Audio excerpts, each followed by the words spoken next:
నమస్కారం city bulletin కి స్వాగతం. ముందుగా హెడ్లైన్స్. రేపటి మంచిర్యాల బంద్కు టీఆర్ఎస్ పార్టీ సంపూర్ణ మద్దతు. విలేకరుల సమావేశంలో టీఆర్ఎస్ పట్టణ అధ్యక్షుడు గాది సత్యం.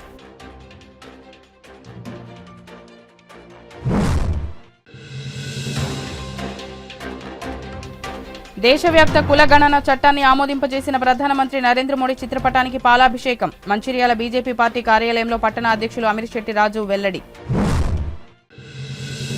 అకాల వర్షాలతో దెబ్బతిన్న పంటల నష్టాన్ని వెంటనే సర్వే చేయాలన్న జిల్లా కలెక్టర్ను ఆదేశించిన చెన్నూరు ఎమ్మెల్యే వివేక్. స్పందించిన జిల్లా కలెక్టర్ క్షేత్రస్థాయిలో పరిశీలించాలని వ్యవసాయ శాఖకు ఆదేశాలు జారీ.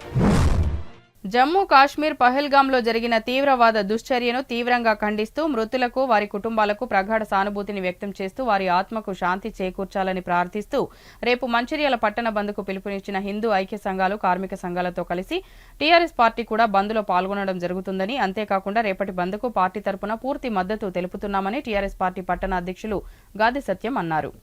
మంచిర్యాల పట్టణంలో మాజీ ఎమ్మెల్యే నడిపెల్లి దివాకర్రావు నివాసంలో ఏర్పాటు చేసిన విలేకరుల సమావేశంలో పట్టణ అధ్యక్షులు గాదే సత్యం మాట్లాడుతూ కాశ్మీర్లో పర్యాటకులను ఉగ్రవాదులు మతం పేరుతో కాల్చి చంపడం హేయమైన చర్య అని, భారతదేశాన్ని అస్థిరపరచడానికి పాకిస్తాన్ చేస్తున్న ఉగ్రవాదాన్ని రూపుమాపి పాకిస్తాన్ దేశానికి తగిన బుద్ధి చెప్పడానికి కేంద్ర ప్రభుత్వం ఎలాంటి చర్యలు తీసుకున్నా తమ పార్టీ పూర్తి మద్దతు ఉంటుందని తెలిపారు. అలాగే రేపటి పట్టణ బంద్కు రాజకీయ, కుల, మతాలకు అతీతంగా ప్రజలందరూ మద్దతు తెలిపి బంద్లో పాల్గొనాలని కోరారు. ఈ కార్యక్రమంలో టీఆర్ఎస్ నాయకులు, కార్యకర్తలు తదితరులు పాల్గొన్నారు. తారీఖు భారత కాశ్మీరు, జమ్మూ కాశ్మీర్లో భారతదేశ పర్యాటకులు ఎవరైతే ఉన్నారో వారు పహల్గాం సందర్శిస్తున్నటువంటి సందర్భాలలో పాకిస్తాన్ పెంచి పోషిస్తున్నటువంటి ఉగ్రవాదులు అతి దారుణంగా నువ్వు హిందువా, ముస్లిమా, లేకపోతే ఇంకో మతస్థు అని చెప్పి అడిగి మరీ కాల్చడం అనేది దుర్మార్గమైన చర్యగా భావిస్తూ దానికి నిరసనగా మే 3 తారీఖు పొద్దున్న నుంచి మంచిర్యాల బంద్ ఏదైతే ప్రకటించారో హిందువుల ఐక్య వేదిక సమావేశం అనుకోండి, అలాగే ఛాంబర్ ఆఫ్ కామర్స్ కావచ్చు, కార్మిక సంఘాలు, భవన నిర్మాణ సంఘం కావచ్చు, అమాలి సంఘం కావచ్చు, అన్ని కుల సంఘాలు, అన్ని పార్టీలు, అలాగే ప్రింట్ మీడియా, ఎలక్ట్రానిక్ మీడియా మరియు వాకర్ అసోసియేషన్స్ ఎవరైతే తెల్లవారు లేస్తేనే వేలాది మంది నడక సాధిస్తున్నారో వాళ్ళందరూ, అలాగే అన్ని జిమ్లు, హనుమాన్ భక్తులు, అయ్యప్ప భక్తులు, ఆటో యూనియన్ సంఘాలు ఏదైతే పిలుపునిచ్చినాయో ఈ పిలుపునకి స్పందిస్తూ గౌరవ మాజీ శాసనసభ్యులు నడిపెల్లి దివాకర్రావు గారు, అలాగే గౌరవ రాష్ట్ర నాయకులు, యువ నాయకుడు విజితన్న గారి ఆదేశానుసారం ఇలా మంచిర్యాల, శ్రీరాంపూర్ ఏదైతే ఈ బెల్ట్ ఉన్నదో కార్పొరేషన్ పరిధిలోని నాయకులందరం కలిసి కూర్చొని రేపు పూర్తి స్థాయిలో వారి బంద్కు మద్దతు ఇచ్చే విధంగా తెలియజేయడానికే ఈ ప్రెస్ మీట్ ఏర్పాటు చేయడం జరిగింది. అలాగే ఏదైతే భారతదేశాన్ని ఏదో అస్థిరపరచాలని పాకిస్తాన్ దేశం కుట్ర పన్నుతున్నదో దాన్ని ధీటుగా ఎదుర్కొనేటట్టు ఈ రాజకీయాలకు అతీతంగా ఏదైతే స్టేట్ గవర్నమెంట్, సెంట్రల్ గవర్నమెంట్ ఉన్నాయో వాళ్ళకు పూర్తి స్థాయిలో మద్దతు ఉండే విధంగా ఇక్కడ ఉన్నటువంటి మంచిర్యాల ఉన్నటువంటి ప్రజానీకం అందరూ కూడా మద్దతు తెలుస్తున్నటువంటి సందర్భాలలో ఏమైనా ఒకటే ఎజెండా, కులం లేదు, మతం లేదు, ప్రతివాడు భారతీయుడే, నీ కులం, మతం ఇంటి వరకే, ఇల్లు దాటితే నేను భారతీయుని అనే విధంగా ఏదైతే మెదులుతాడో నిజంగా ఆ రోజు ఈ దేశానికి మంచి రోజు వస్తుందని నేను భావిస్తున్నాను. ఓట్ల రాజకీయం, కుల రాజకీయాలు బంద్ చేసి నేను భారతీయుణ్ణి అని ప్రతి ఒక్కడు అనుకున్నట్టయితే, ప్రతి కులం వాడు, ప్రతి మతం వాడు అనుకున్నట్టయితే ఇలాంటి తీవ్రవాది నా కొడుకులకు ఎక్కడ కూడా ఆశ్రయం ఉండదని తెలియజేస్తున్నాం. ఎందుకంటే ఇవాళ మన దగ్గర ఉన్నటువంటి కొంతమంది ఒక 0.5%, 1% వ్యక్తులు వాళ్ళకి ఆశ్రయం చేకూర్చేపట్టుకనే ఈరోజు ఈ దాడులు కావచ్చు, బాంబ్ బ్లాస్టులు కావచ్చు, ఇంకోటి కావచ్చు, ఏదైనా కూడా జరుగుతున్నదని తెలియజేస్తున్నాం. ఏది ఏమైనప్పటికీ ఇంకొకసారి ఇలాంటి సంఘటనలు జరగకుండా సమిష్టిగా అందరం కలిసి తీసుకోవాల్సిన బాధ్యత మనపైన ఉన్నది. అలాగే రేపు జరగబోయే బంద్లో అన్నీ ఇప్పుడు చెప్పినట్టు అన్ని కుల, మత సంఘాలు అన్నీ కూడా పాల్గొంటున్నటువంటి సందర్భాలలో ప్రతి భారతీయుడు, ప్రతి కుటుంబం నుంచి నేను ఉన్నానని, నేను సైతమని వ్యక్తిగతంగా రావాల్సిన బాధ్యత వాళ్ళపైన ఉన్నది. ఒకటే ఎజెండా, భారతీయ పథకం ఏదైతే ఉన్నదో జాతీయ జెండా పట్టుకోవడం, అలాగే ఏదైతే ఉగ్రవాదుల దాడికి నిరసనగా నల్ల రిబ్బన్ అనుకోండి, నల్ల కండవ అనుకోండి, నల్ల బ్యాడ్జ్ అనుకోండి, ప్రతి ఒక్క వ్యక్తి అలా పెట్టుకొని పాల్గొనవలసిందిగా విజ్ఞప్తి చేస్తున్నాం. లోని 36 వార్డుల నుంచి పార్టీలకు అతీతంగా ఏదైతే చెప్పామో అలాగే బీఆర్ఎస్ కుటుంబ సభ్యులు కూడా గౌరవ నడిపెల్లి దివాకర్ రావు గారి ఇంటికి వచ్చి ఇక్కడ నుంచే 9:30కు మనం ఐబీకి పోయే విధంగా ఏదైతే గౌరవ దివాకర్ రావు గారి ఆదేశానుసారం ఇక్కడికి వెళ్ళి వెళ్ళవలసిందిగా కోరుకుంటూ మరొకసారి విజ్ఞప్తి చేస్తున్నాం పట్టణ ప్రజలకి, వ్యాపారస్తులకి. ఎందుకంటే మీరే పిలుపునిచ్చిండ్రు, ఒక్క టేల కూడా రేపు తీయడానికి వీల్లేదు. పూర్తి స్థాయిలో పొద్దున 6-5 గంటల నుంచి సాయంత్రం 10 గంటల వరకు కూడా ఎవ్వరు కూడా ఎమర్జెన్సీ మెడికల్ తప్ప ఏ ఒక్కటి కూడా నడవద్దు. దయచేసి అందరూ సహకరించవలసిందిగా మనస్ఫూర్తిగా కోరుకుంటూ మరొకసారి ఒక భారతీయునిగా ప్రతి ఒక్కరిలో పాల్గొనవలసిందిగా విజ్ఞప్తి చేస్తూ దీనికి పూర్తి స్థాయిలో ఎవరైతే ముందుండి నడిపిస్తుండో వాళ్ళందరికీ గౌరవ దివాకర్ రావు గారు చెప్పారు, ఏదైతే వాళ్ళు పార్టీలకు అతీతంగా చేస్తుండో మనం కూడా పూర్తి స్థాయిలో మద్దతు ఇస్తున్నాం. అది వాళ్ళకి తెలియజేయాల్సిందిగా చెప్పడం జరిగింది. కాబట్టి ఆదేశానుసారమే ఇవాళ ప్రెస్ మీటు. దయచేసి ఎప్పుడు ఏదైనా కూడా మేము మా పార్టీగా దివాకర్ రావు గారు కుటుంబ సభ్యుడిగా, దివాకర్ రావు గారి బీఆర్ఎస్ పార్టీ ఇన్ఛార్జిగా నడిపెల్లి విజితన్న గారి నాయకత్వంలో ఇక్కడ పూర్తి స్థాయిలో ఏ ఒక్కరికి అన్యాయం జరిగినా కూడా ఎవరు పిలిపించినా కూడా పూర్తి స్థాయిలో మేము ముందుంటామని తెలియజేస్తూ రాబోయే పార్లమెంటు ఎన్నికలను దృష్టిలో ఉంచుకొని కేంద్రంలోని బీజేపీ ప్రభుత్వం జనగణనతోనే కులగణన ఉంటుందని చట్టం ఆమోదింపచేసిందని కాంగ్రెస్ సేవాదళ్ రాష్ట్ర జనరల్ సెక్రటరీ డాక్టర్ నీలకంఠేశ్వరరావు అన్నారు. మంచిర్యాల పట్టణం చార్వాక హాస్పిటల్లో ఏర్పాటు చేసిన విలేకరుల సమావేశంలో డాక్టర్ నీలకంఠేశ్వరరావు మాట్లాడుతూ దేశంలో మొట్టమొదటిసారిగా తెలంగాణ రాష్ట్రంలో రాహుల్ గాంధీ ఆదేశాల మేరకు కులగణన చేపట్టి పూర్తి చేయడం జరిగిందని, ఇకపై రిజర్వేషన్లు ప్రకటించడమే తరువాయి అనే తరుణంలో కేంద్ర ప్రభుత్వం పార్లమెంటు ఎన్నికలను దృష్టిలో ఉంచుకొని ప్రజల మన్నన కోసం దేశవ్యాప్తంగా జనగణనతోనే కులగణన కూడా చేపట్టడం జరుగుతుందని కేంద్ర కేబినెట్ ద్వారా ఆమోదించారని అన్నారు. ఏదేమైనప్పటికీ నిష్పక్షపాతంగా తెలంగాణ రాష్ట్రంలో నిర్వహించిన కులగణన కార్యక్రమాన్ని పరిగణలోకి తీసుకోవాలని ఆయన తెలిపారు. ఈ కార్యక్రమంలో కాంగ్రెస్ పార్టీ సేవాదళ నాయకులు రాజేశం గౌడ్, వనజరాని రమేష్, శంకర్ గౌడ్, రాజయ్య, శంకరయ్య, శ్రీనివాస్ గౌడ్, రమేష్ చారి తదితరులు పాల్గొన్నారు.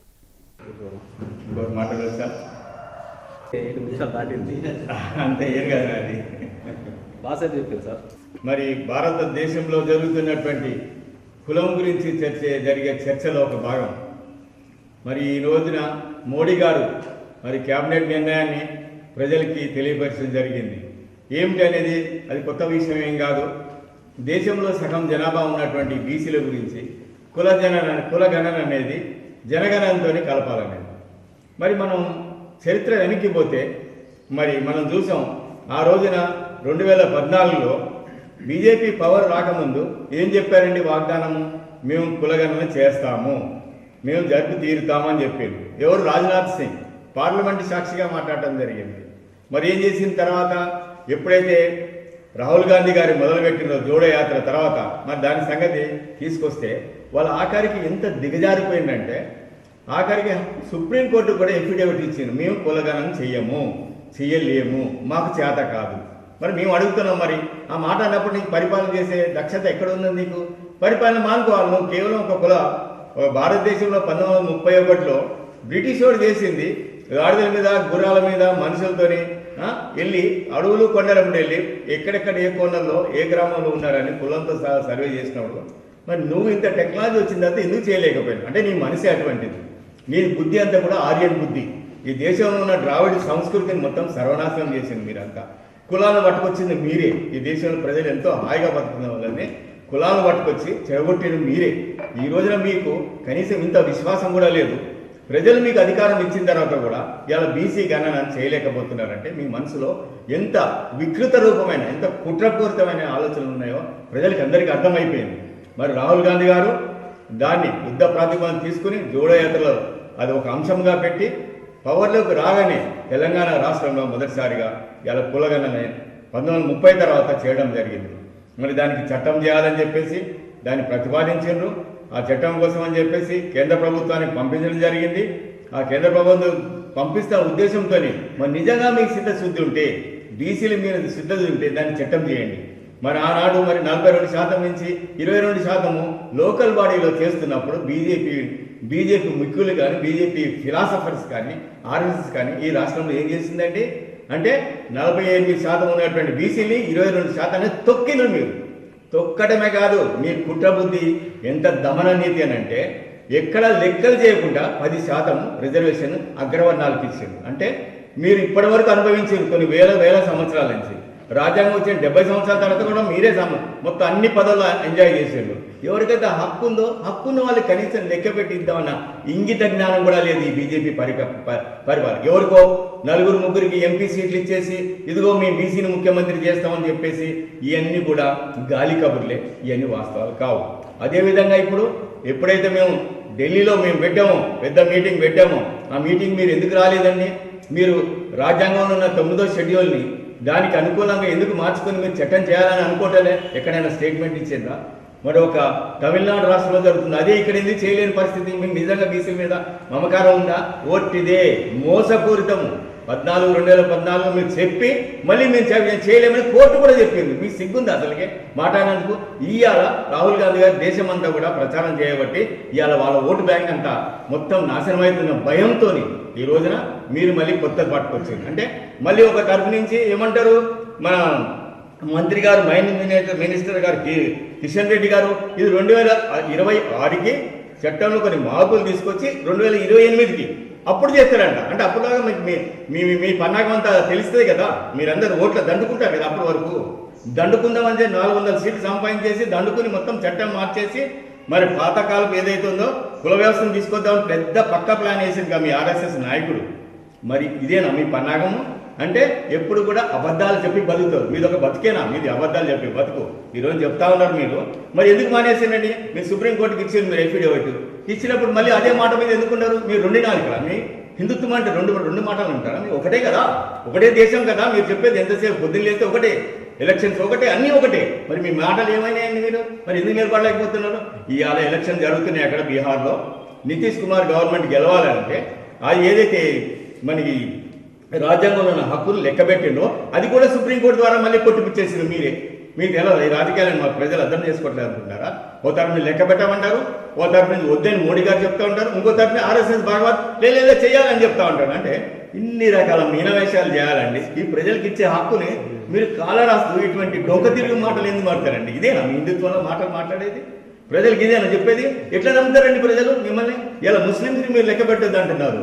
మీకు సిగ్గు లేదా? మీకు ఇలా ముస్లింస్ ఇవ్వాలా ఇంతగానో ఎక్కడి నుంచి పుట్టుకొచ్చిన అనుకుంటున్నారు? మీరు చేసిన దౌర్భాగ్య పని లేదు. చరిత్రకి వెళ్ళండి. మీరు ముస్లింస్ కన్వర్ట్ అయిన వాళ్ళు ఎవరు హిందూసే కదా మెజార్టీ.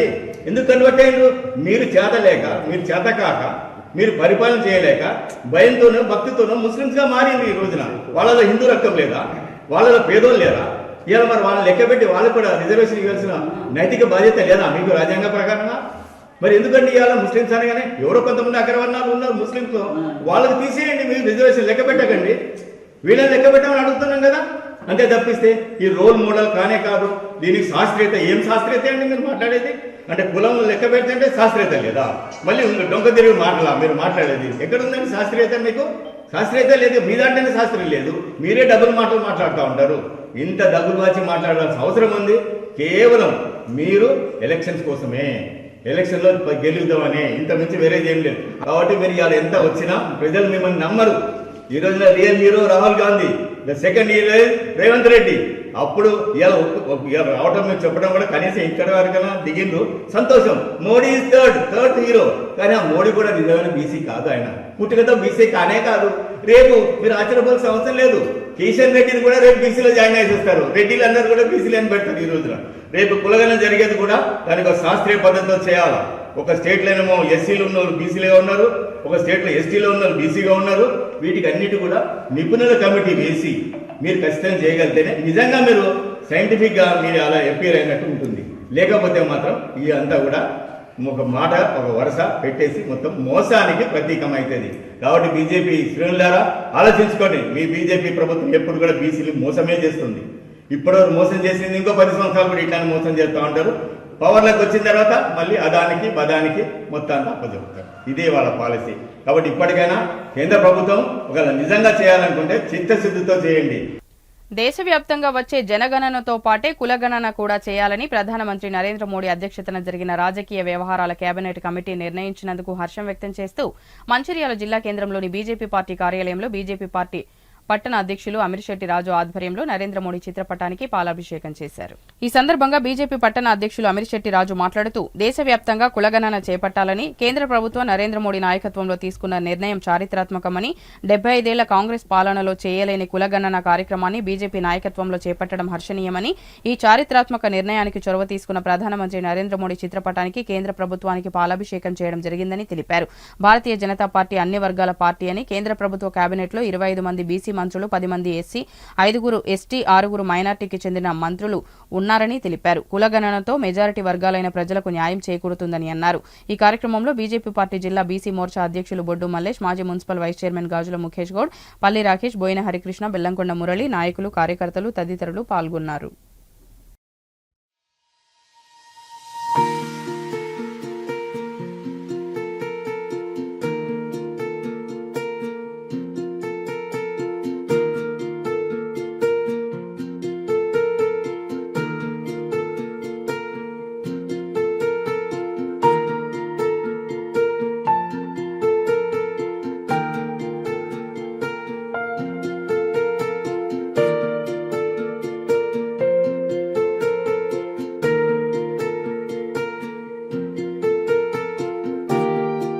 బీజేపీ నరేంద్ర మోడీ ప్రభుత్వం క్యాబినెట్ దేశవ్యాప్తంగా ఉన్నటువంటి చరిత్రాత్మకమైనటువంటి కులగణన విషయంలో క్యాబినెట్ ఆమోదం పొందిందో దానికి గాను ఈరోజు మంచిర్యాల పట్టణంలో బీజేపీ నాయకులం కార్యకర్తలందరం కలిసి నరేంద్ర మోడీ ప్రభుత్వానికి పాలాభిషేకం చేస్తూ కృతజ్ఞతలు తెలియజేయడం జరుగుతుంది. ఏదైతే బీజేపీ పార్టీ ఇలా దేశంలో ఉన్నదో, ఇన్ని కోట్ల మంది ఉన్నారు దేశంలో, 27 మంది బీసీ మినిస్టర్లు, 10 మంది ఎస్సీలు, 5 ఎస్టీలు, 6 మైనార్టీలు ఇలా ప్రభుత్వంలో క్యాబినెట్లో ఉన్నారు. అది బీజేపీ ప్రభుత్వంతో సాధ్యపడుతుంది. నరేంద్ర మోడీ ప్రధానమంత్రి అయిన తర్వాత భారతదేశంలో ఇలా ఎంతో అభివృద్ధి దేశంగా ఇలా ఎదుగుతూ ఉన్నది. ఈనాడు కాంగ్రెస్ పార్టీ కులగణ మేమే అని చెప్పేసి ఇలా చెబుతూ ఉన్నది. ఈ స్వతంత్రం వచ్చి 75 సంవత్సరం గడుస్తున్నా 48 సంవత్సరాల పాటు ఈ కాంగ్రెస్ పార్టీ ఈ దేశాన్ని పరిపాలించింది. ఏ ఒక్కరోజు కూడా ఈ బీసీ కులగణ విషయంలో మాట్లాడలేదు, చర్చించలేదు. ఇలా అధికారం కోల్పోయిన తర్వాత అధికారంలో ఉన్నప్పుడు ఒక మాట, అధికారం లేనప్పుడు ఒక మాట ఇలా కాంగ్రెస్ పార్టీ వ్యవహరిస్తూ ఉన్నది. ప్రతి ఒక్క చరిత్రాత్మకమైన నిర్ణయం తీసుకునేది భారతీయ జనతా పార్టీయే. ఈ దేశంలో ఏ మార్పు తీసుకురావాలన్నా భారతీయ జనతా పార్టీ బీజేపీతోటే సాధ్యమవుతుందని తెలియజేస్తూ ఈరోజు ఈ కేబినెట్ ఏదైతే నిర్ణయం తీసుకుందో దానికి గాను ఈరోజు మేము మోడీ గారికి శుభాకాంక్షలు తెలియజేస్తూ పాలాభిషేకం చేయడం జరిగింది. ఈరోజు మంచిర్యాల జిల్లా కార్యాలయంలో ఓబీసీ మోర్చా ఆధ్వర్యంలో నరేంద్ర మోడీ గారి చిత్రపటానికి పాలాభిషేకం చేయడం జరిగింది.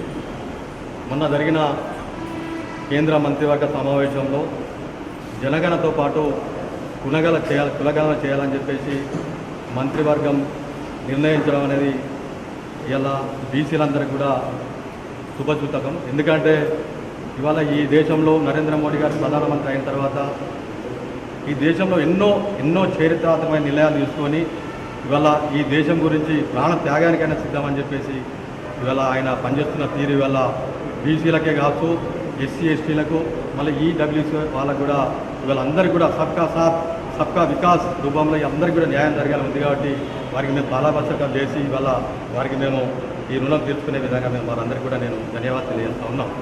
మంచిర్యాల బీజేపీ జిల్లా కార్యాలయంలో మా నాయకులు ఎర్రబెల్లి రఘునాథ్ గారు, అదేవిధంగా మా జిల్లా అధ్యక్షులు వెంకటేశ్వర గౌడ్ గారు, మా పట్టణ అధ్యక్షులు అమిర్శెట్టి రాజు గారి సారథ్యం లోపల ఈనాడు దేశ ప్రధాని గౌరవ శ్రీ నరేంద్ర మోడీ గారికి పాలాభిషేకంతో పాటు ఆయన చేసినటువంటి చారిత్రాత్మక నిర్ణయాన్ని ప్రజల్లోకి తీసుకువెళ్ళి ఒక మంచి నిర్ణయం.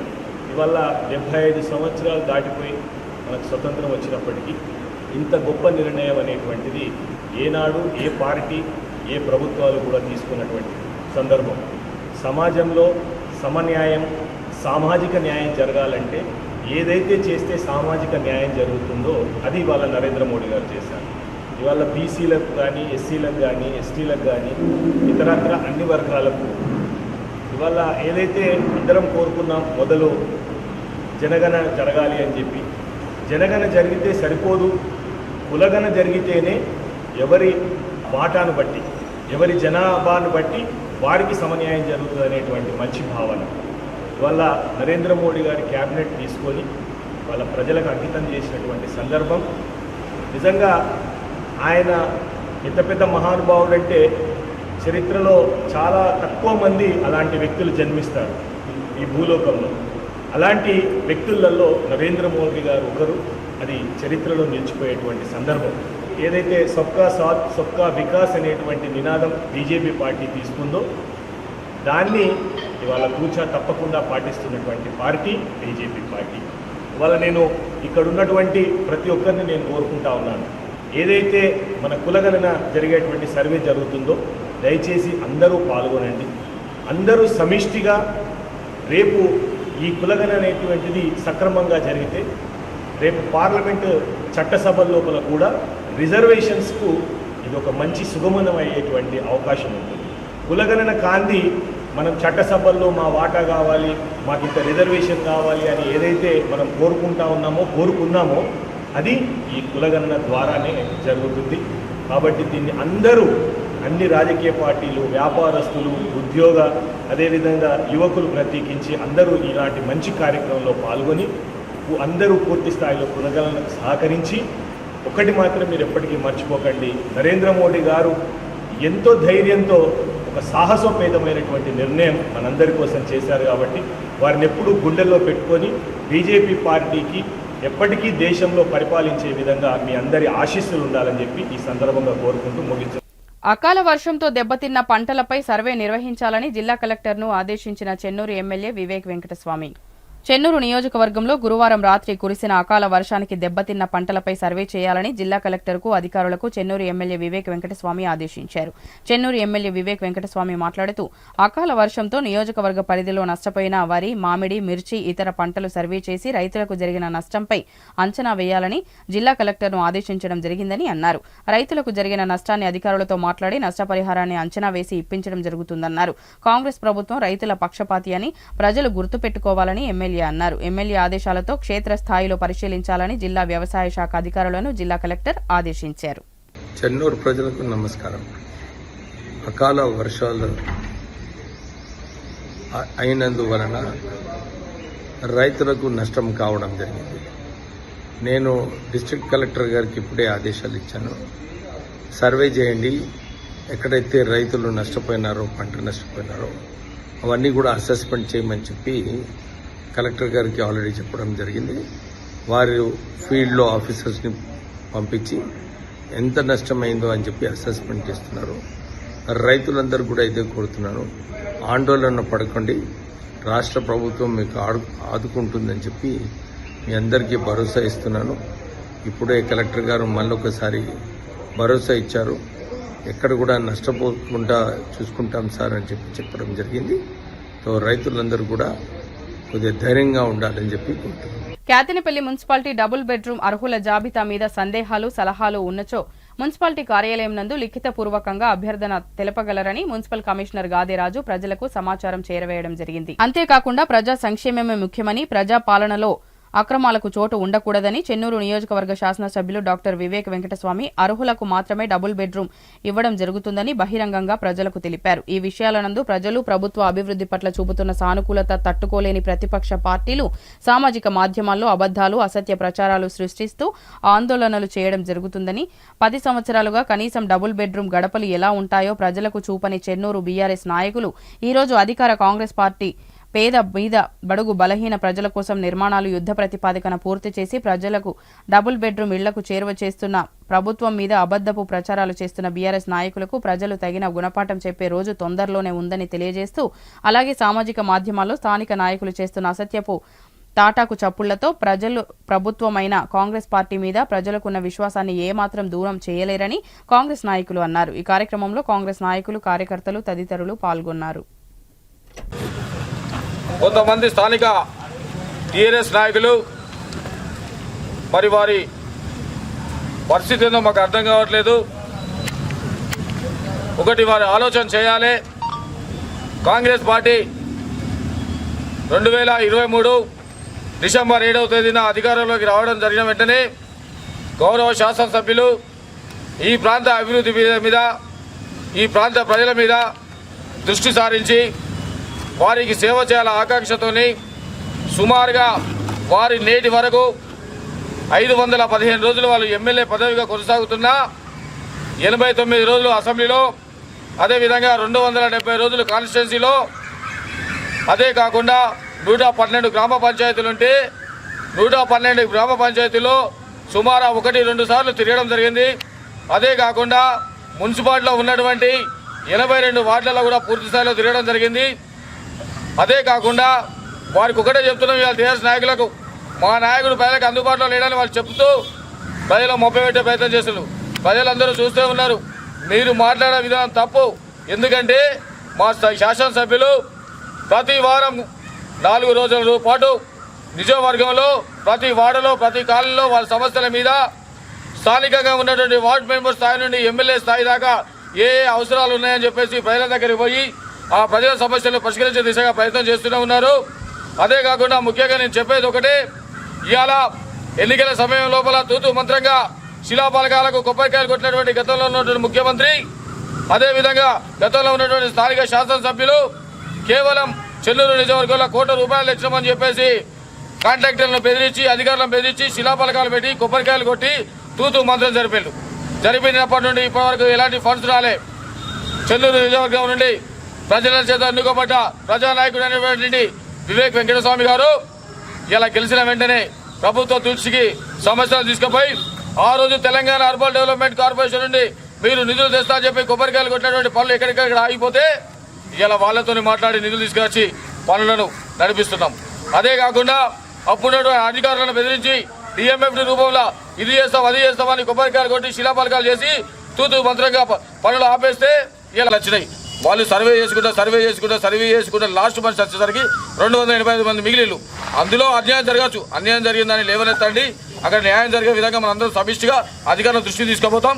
తప్పకుండా పరిష్కరించే దిశగా ఆలోచన చేస్తాం. దయచేసి ఇంకొకసారి మేము మంచి మాట కొద్దీ మౌనంగా ఇవాళ ప్రజాక్షేత్రంలో ఉన్నాం. ఇలా తెలంగాణ ఉద్యమానికి పునాది పోసినటువంటి కాంగ్రెస్ పార్టీ, తెలంగాణ ఇచ్చినటువంటి కాంగ్రెస్ పార్టీ పక్షాన మేము గర్వంగా చెప్తున్నాం. మేము ప్రజల పక్షాన, ఇది ప్రజాప్రభుత్వం.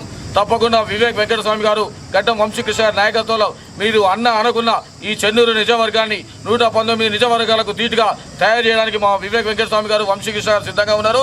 తప్పకుండా చేస్తా ఉన్నా. ఇంకొక విషయం, వారు మాట్లాడుతూ ఇక్కడ ఉన్నటువంటి వరలను దోసుకపోయినమాట. ఇక్కడ ఉన్నటువంటి భూమి ఏదైతే ఇసుక వ్యాపారం చేసినో బాల్కసుమన్ అనేటువంటి ఇస్కాసురుడు ఎవరయ్యా అంటే బాల్కసుమన్. ఆయన 2014 ఆయన గురువైనటువంటి ఈటల రాజేందర్ అనేది వేసుకోవడానికి కనీసం అంగిలాగా లేనటువంటి ఒక వ్యక్తి ఇలా ₹1,000 కోట్ల ఎక్కించడం సంపాదించింది. ఇలా చెన్నూరు దోసుకొని ఇక్కడ భూమాఫియా కానీ శాండ్ మాఫియా, ల్యాండ్ మాఫియా చేసి ఇలా ₹1,000 కోట్ల సంపాదించి ఇలా హైదరాబాద్ లోపల ఆటలు ఆడుతూ ఉంటారు.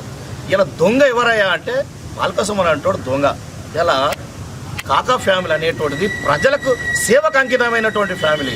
ఇలా వాళ్ళు ఎన్ని సంస్కరణలు తీసుకొచ్చారు, ప్రజలకు ఎంత సేవ చేసిరో ప్రజలకు తెలుసు.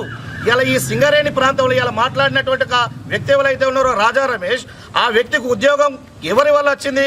కాకా వెంకటస్వామి వల్ల వచ్చింది. 1996లో కూడా సింగరేణి నష్టపోయి మూత వేసేటువంటి ఒక పరిస్థితుల్లో కూడా బీఐఎఫ్ఐలు ఉన్నప్పుడు ₹400 కోట్ల తీసుకొచ్చి ఇలా సింగరేణి కాపాడితే ఇలా నీకు ఉద్యోగం వచ్చింది. ఆ విషయాన్ని నువ్వు ఎట్లా మర్చిపోతావు? ఇలా నీకు పెన్షన్ వస్తుందంటే కారణం కాకా పుణ్యం. ఇలా కాకా పార్లమెంట్లో కొట్టాలి, ఇలా సింగరేణి కార్మికులకు పెన్షన్ విధానాన్ని పట్టుకొచ్చిండు. ఇలా ఆ విషయాన్ని మర్చిపోకూడదు. ఇలా మొన్ననే మాట్లాడుకున్నాం, ఇక్కడ మంచిర్యాల నుంచి వెళ్ళి బెల్లంపల్లి వరకు గోదావరి వాటర్ పైప్ లైన్ వేసినట్టే కారణం ఎవరు? ఇలా తాగునీరు తాగుతున్నారంటే కారణం ఎవరు? కాకా వెంకటస్వామి. అక్కడ ఎఫ్సిఐని ప్రాపించిన దేవులు కాకా వెంకటస్వామి. ఇలా సింగరేణి పవర్ ప్లాంట్ ఎవరు తీసుకొచ్చారు? గడ్డం వినోద్ గారు తీసుకొచ్చారు. అరే ఇదంతా కూడా కాంగ్రెస్ పార్టీ హయాంలో కూడా జరిగింది. ఇలా కాకా కుటుంబం చేసింది.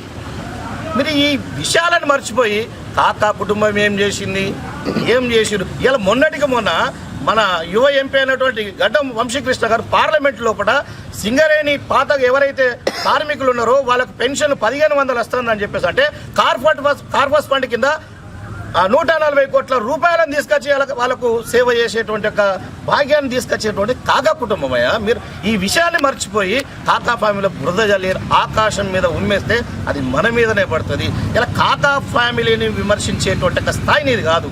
నీది నేను ముందే చెప్పినాను గతం కంటే. ఇవాళ నువ్వు అనుకుంటా ఉన్నావు ఇప్పుడు ఫ్యాక్టరీలు స్థాపిస్తారు ఎక్కడైనా కూడా. వాళ్ళ ఇండస్ట్రియలిస్ట్ వృత్తి వేరు, ప్రవృత్తి వేరు. వాళ్ళ వృత్తి ఇండస్ట్రీ, వాళ్ళ యొక్క ప్రవృత్తి రాజకీయం చేసుకుంటూ వాళ్ళు ఇండస్ట్రీ నడుపుకుంటున్నారు. భయ్ మీరు దాన్ని అక్కడ రాయబరిలో పెట్టినరు, ఇక్కడ ఎందుకు పెట్టద్దను? ఇప్పటికి కూడా వారు దానికి కట్టుబడి ఉన్నారు. ఖచ్చితంగా ఇప్పుడు 1.5 సంవత్సరం అయింది, ఇంకా 3.5 సంవత్సరాలు ఉన్నది. 3.5 సంవత్సరాల లోపల చెన్నూరు నియోజకవర్గాన్ని ఖచ్చితంగా వాళ్ళు ఒక మోడల్ నియోజకవర్గంగా తయారు చేయడానికి వారు సిద్ధంగా ఉన్నారు. నెన్నెల మండలం గుండ్ల సోమారం, మెట్పల్లి, ఆవుడం, ఆదిలపేట, చిట్టాపూర్, నందులపల్లి గ్రామాల్లో కురిసిన అకాల వడగళ్ల వానతో నష్టపోయిన బాధితులను, రైతులను ప్రభుత్వం ఆదుకోవాలని బీజేపీ రాష్ట్ర కార్యవర్గ సభ్యులు కొయ్యల ఏమాజీ డిమాండ్ చేశారు. ఆయన నెన్నెల మండల అధ్యక్షులు శేఖర్తో పాటు బీజేపీ నాయకులతో కలిసి గుండ్ల సోమారం, చిత్తాపూర్ గ్రామాల్లో బాధిత కుటుంబాలను పరామర్శించి నష్టపోయిన పంట పొలాలను, దెబ్బతిన్న ఇండ్లను బెల్లంపల్లి ఆర్డీఓ హరికృష్ణ, నెన్నెల తహసీల్దార్, ఇతర అధికారులతో కలిసి పరిశీలించారు. ఈ సందర్భంగా ఏమాజీ మాట్లాడుతూ ఇళ్లు నష్టపోయిన బాధితులకు ఇందిరమ్మ ఇళ్లు మంజూరు చేయాలని డిమాండ్ చేశారు. వరి పంట నష్టం జరిగిన రైతులకు ఎకరానికి ₹1,00,000, మామిడి పంట నష్టానికి మామిడి చెట్ల సంఖ్యను బట్టి ఎకరానికి 1,00,000 నుండి 2,00,000 వరకు, ఇతర పంటలకు కూడా వ్యవసాయ అధికారులు సర్వే నిర్వహించి నష్టపరిహారం చెల్లించాలని డిమాండ్ చేశారు. అనేక గ్రామాల్లో రైతులు తీవ్రంగా నష్టపోయారని ఆవేదన వ్యక్తం చేశారు. గుండ్ల సోమారం గ్రామంలో దుర్గం నారాయణ, పాపయ్య ఇండ్లు పూర్తిగా గాలికి ఎగిరిపోయాయని తెలిపారు. ఈ కార్యక్రమంలో బీజేపీ మండల అధ్యక్షులు శేఖర్, మాజీ అధ్యక్షులు శైలేందర్ సింగ్, జిల్లా కార్యదర్శి గోవర్ధన్, సీనియర్ నాయకులు కేశవరెడ్డి, జిల్లా కౌన్సిల్ సభ్యులు శ్రావణ్ కుమార్, దుర్గం శంకర్, నారాయణ, శ్రీనివాస్ గౌడ్, అరుణ్ తదితరులు పాల్గొన్నారు. బెల్లంపల్లి నియోజకవర్గంలోని నెన్నెల మండలంలో గుండ్ల సోమారం, ఆవుడం, చిత్తాపూర్, మెట్పల్లి, నందులపల్లి, ఆదిలపేట తదితర గ్రామాల్లో పంట తీవ్రంగా నష్టం జరిగింది. మరి రైతులు పండించినటువంటి పంట, వరి పంట పూర్తిగా దెబ్బతిన్నది. అదేవిధంగా మామిడి పంట కూడా పూర్తిగా దెబ్బతిన్నది. మామిడి చెట్లు దెబ్బతిన్నాయి. మామిడి కాయలన్నీ కూడా కిందికి పడిపోయి మరి పూర్తిగా నష్టం జరిగింది. అదేవిధంగా గుండ్ల సోమారంలో సుమారు ఒక 10 ఇండ్లు పూర్తిగా దెబ్బతినడం జరిగింది. మరి అలాంటి రైతులను, ప్రజలను ఎవరైతే నష్టపోయినరో, ఇండ్లు నష్టపోయినటువంటి వాళ్ళందరికీ కూడా ప్రభుత్వం వెంటనే ఆదుకోవాలని చెప్పేసి మేము భారతీయ జనతా పార్టీ నుంచి డిమాండ్ చేస్తూ ఉన్నాం. ఎవరైతే ఈ వడగళ్ల వల్ల ఇండ్లు పూర్తిగా దెబ్బతిన్నాయో, పాక్షికంగా దెబ్బతిన్నాయో, ఇట్లాంటి బాధితులకు ఇందిరమ్మ ఇళ్లను వెంటనే ప్రకటించి వారిని ఆదుకొని ఇండ్లు కట్టివ్వాలని చెప్పేసి మేము ప్రభుత్వాన్ని డిమాండ్ చేస్తూ ఉన్నాం.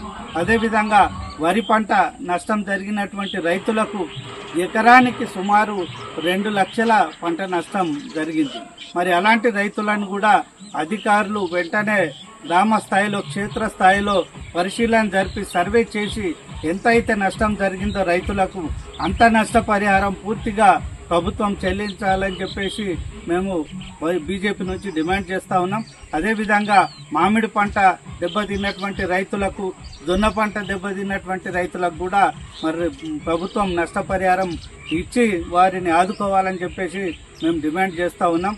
మరి అధికారులు వెంటనే ప్రతి గ్రామంలో క్షేత్రస్థాయిలో పరిశీలన జరపాలి, సర్వే చేయాలని చెప్పేసి మేము డిమాండ్ చేస్తూ ఉన్నాం. లేకుంటే భారతీయ జనతా పార్టీ ఆధ్వర్యంలో ఆందోళన కార్యక్రమాలు. బులెటిన్ ముగించే ముందు మరోసారి ముఖ్యాంశాలు. రేపటి మంచిర్యాల బంద్కు టీఆర్ఎస్ పార్టీ సంపూర్ణ మద్దతు. విలేకరుల సమావేశంలో టీఆర్ఎస్ పట్టణ అధ్యక్షుడు గాది సత్యం.